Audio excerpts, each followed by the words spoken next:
The picture is small, barely 4 inches wide, its edges worn smooth by time. A girl stands in front of a brick building, her white dress catching the afternoon light. She's maybe 7 years old, dark hair pinned back, one small hand raised toward the camera in a happy wave. Her smile is wide, innocent, the kind that belongs to a child who does not yet understand the world's cruelty. Behind her, the building rises tall and like an institution, windows like blank eyes. The year is 1909. For over a century, this image sat forgotten in a city archive, filed away as just another school picture. But when a historian decided to fix the fading print using modern tools, something came out from the shadows of the original negative.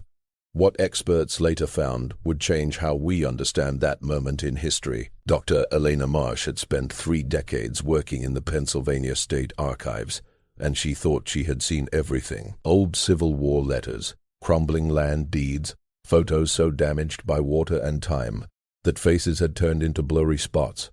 But something about the small photo that arrived on her desk in March 2019 made her pause. It had come from a donation box, part of an estate sale in Erie. The note with it was short. Pictures from old school building around 1900s. There were 12 images in total, most of them class pictures or teacher photos. This one was different. It showed a single girl alone waving at the camera.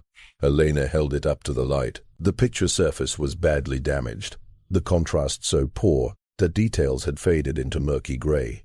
But there was something about the girl's expression that caught her attention. The smile seemed forced, tight at the edges, and the building behind her.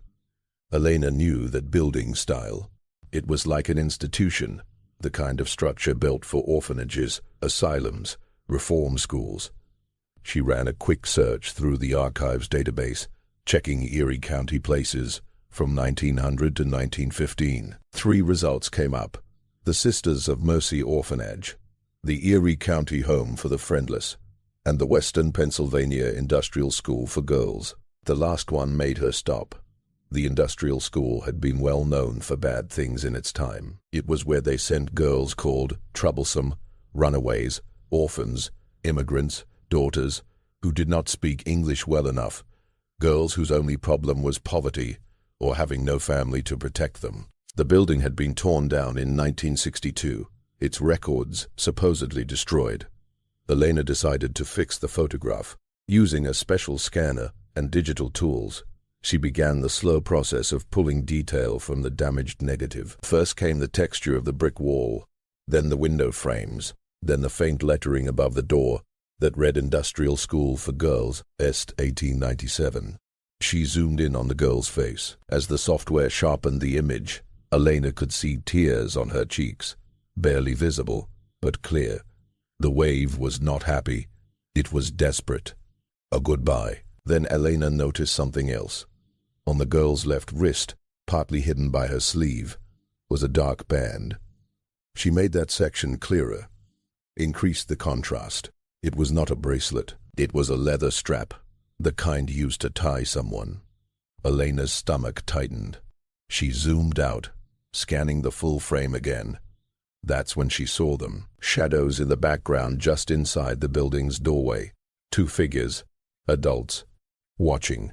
One held something in their hand, a strap, maybe, or a cane. She checked the back of the photograph. Someone had written in pencil, faded but still readable, Mary Kay, Intake Day. September 14th, 1909. Intake Day. The day a child entered the place, Elena had worked with enough old documents to know what that meant. This was not a school picture. It was proof of arrival, a record that this girl had entered the system. And if there was an intake photo, Elena thought there might be other records, admission lists, punishment books, maybe even release papers. She pulled up the archives guides and began searching for any surviving documents from the Western Pennsylvania Industrial School for Girls. What she found would take her 3 years to fully uncover. The Western Pennsylvania Industrial School for Girls opened in 1897, funded by a mix of state money and private gifts from wealthy Pittsburgh families. On paper, it was a reform place, designed to give education and moral help to troublesome girls. In practice, It was something far darker. Elena spent weeks looking through newspaper archives from the early 1900s. Most articles praised the school as a needed social service, a place where troubled girls could be fixed and turned into useful citizens. But buried in the back pages of a few papers, she found something else. In 1903, the Erie Daily Times ran a short story about a girl who had escaped from the school. She was found 3 days later hiding in a barn 12 miles away. When authorities brought her back, she told them she would rather die than go back. The article dismissed her claims as wild exaggeration. No follow-up was ever printed. In 1907, a letter to the editor appeared in a socialist newspaper called The People's Voice. It was written by a woman named Agnes Walcott, who called herself a former teacher at the school. She described conditions that sounded like a prison. Girls locked in isolation cells for small mistakes, forced to work 10-hour days in the laundry without pay, beaten with leather straps for speaking out of turn. The school's superintendent, a man named Horace Petton, responded with a lawsuit for defamation. Agnes Walcott's name never appeared in print again. Elena found Petton's name many times in her research. He had run the school from 1899 to 1918, a period of nearly 2 decades. During his time, the place grew from housing 30 girls to over 150. State checks were rare and quick. When they did happen, Petton made sure the inspectors saw only what he wanted them to see. Clean dorms, obedient girls, orderly classrooms.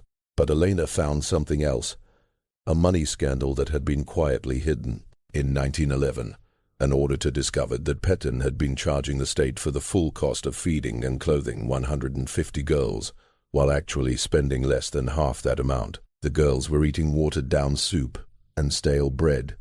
Their clothes were rags. The missing money went into Petton's pocket and those of several board members. The scandal never became public. The state quietly replaced the auditor and kept funding the school. Petton kept his job. No one was held responsible. Elena realized that the industrial school had operated with almost total freedom.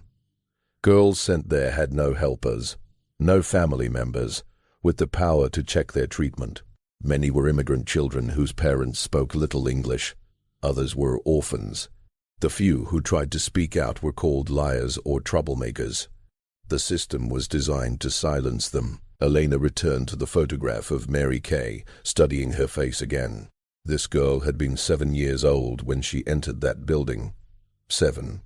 What could a 7-year-old have possibly done to deserve this? She began searching for admission records, hoping to find out why Mary had been sent there. What she discovered in a box of water damage documents at the Erie County Historical Society made her hands shake. Mary's reason was listed in neat handwriting: vagrancy and troublesome behavior. The details said found begging on the street after mother's death. No known relatives.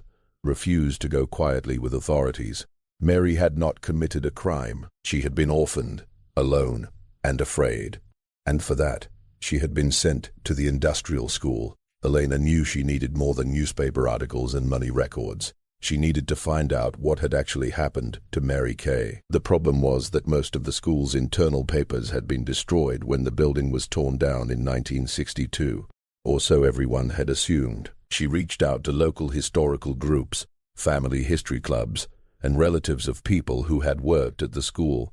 Most leads went nowhere. Then, in August 2019, she received an email from a woman named Patricia Holbrook, whose grandmother had been a nurse at the school from 1908 to 1912. Patricia wrote, "My grandmother never talked about her time there, but before she died, she gave me a box of her things. There are some papers in there I've never understood. Maybe they'll help you." Elena drove to Patricia's house in Meadville the next day. The box contained medical logs, unofficial records that the nurse had kept separate from the school's official files. They were small notebooks, the kind you could hide in a pocket. Each entry was short: a girl's initials, a date, a description of injuries or illness. Elena's hands trembled as she flipped through the pages. The entries were horrifying. CIR, age 9, bruises on back and arms, fell per superintendent. LM, Age 11. Burn marks on hands. Kitchen accident per matron. E.T. age 13. Broken finger. Door incident per superintendent. The explanations were lies, and the nurse had known it. She had written in the margins in tiny letters. Strap marks next to one entry. Punishment cell next to another. On September 20th, 1909, 6 days after Mary Kay's intake photo, there was an entry. MK age 7. Will not eat. Crying constantly. Straps applied. Elena found 3 more entries for Mary over the following weeks. MK, October 2nd, isolation cell, 3 days, refused work duty. MK, October 15th, fever, infirmary. MK, October 28th, transferred to county hospital, pneumonia. The entries stopped there. Elena checked the next several pages. Nothing. Mary's name never appeared again. Elena contacted the Erie County Hospital Records Department. After weeks of delays, she finally received access to digital admission records from 1909. She found Mary's name. Mary Kowalski had been admitted on October 28, 1909, suffering from severe pneumonia and lack of food. She weighed 38 pounds. Her body was covered in bruises and welts. The doctor noted signs of long physical abuse and neglect. Mary died on November 3, 1909. She was 7 years old. She had been at the industrial school for exactly 50 days. The death certificate listed the cause as pneumonia and complications. There was no mention of abuse, no investigation. The body was released to the school for burial in the institution's cemetery, an unmarked plot on the edge of the property. Elena sat in her office staring at the photograph of Mary waving at the camera. That wave had been taken 50 days before her death. 50 days of isolation, punishment, hunger, and fear. She thought about all the other girls whose names appeared in that nurse's log. How many had died? How many had survived but carried the pain for the rest of their lives? Elena made a decision. She was going to tell Mary's story, and she was going to find where Mary was buried. Elena's search for Mary's burial site led her to a cemetery researcher named Thomas Klein, who specialized in locating forgotten graves. Together they visited the site where the industrial school had once stood. It was now a shopping plaza, the ground covered with asphalt and concrete. But Thomas had found old property maps from the 1950s before the demolition. The school's cemetery had been located on the northwest corner of the property, a small plot behind the main building. According to the maps, it had contained about 40 graves. When they tore down the building, Thomas explained they were supposed to move any human remains. But I have checked the county records. There is no document of any burial, which means they are still here, Elena finished. Under the parking lot, Thomas nodded grimly. It happened more often than you would think. Builders cut corners. Unmarked graves get forgotten. Elena felt a surge of anger. These girls had been erased in life, and now even their graves had been covered over. She contacted a local investigative journalist who had covered similar stories. Within a week, the story broke. The headlines were strong. Forgotten children, reform school, graves lost beneath shopping center. The article included Mary's photograph and the details of her death. Public anger was immediate. While the controversy swirled, Elena received a package in the mail. Inside was a letter yellowed with age and package. In the mail, a note from the sender. Found this in my great-aunt's papers after she passed. Thought you should have it. The letter was dated November 10th, 1909. 7 days after Mary's death. It was written in a child's careful handwriting. The letters uneven and smudged. The signature at the bottom read Annie T., one of the girls from the nurse's log. Elena read it with tears in her eyes. Dear someone, I do not know who will read this. I am writing because Mary died, and nobody is going to remember her. She was my friend. She came here in September, and she cried every night because she missed her mama. Her mama died, and that is why they sent her here. She did nothing wrong. She was just sad. They put her in the quiet room a lot because she cried too much. The quiet room is dark and cold. and you have to stay there until you stop crying. But Mary could not stop. She was too little to understand. She got sick, and they did not help her fast enough. By the time they took her to the hospital, she could not breathe right. I wanted to say goodbye, but they would not let me. They buried her in the back, where there are no names, just a number. Number 23. I want someone to know that Mary was real. She liked birds. She used to watch them out the window and name them. She called one Margaret and one Polly. She said when she got out she was going to have 100 birds, and they would all be her friends. She never got out. Please remember, Mary Annie. Elena held the letter carefully, as if it might fall apart in her hands. This was what she had been looking for. Not just proof of abuse, but proof of Mary's humanity. Proof that she had been loved even in that terrible place. Annie had made sure of that. The public pressure was strong. Within 2 months, the Pennsylvania state legislature ordered a full check into the burial site. Ground-penetrating radar confirmed what Thomas and Elena had suspected. There were human remains beneath the parking lot, 43 graves in total. In April 2021, the state approved funding for a proper dig and reburial. The shopping center's owner, facing strong public criticism, agreed to give the land for a memorial. The work began that summer. Elena was present the day they uncovered the graves.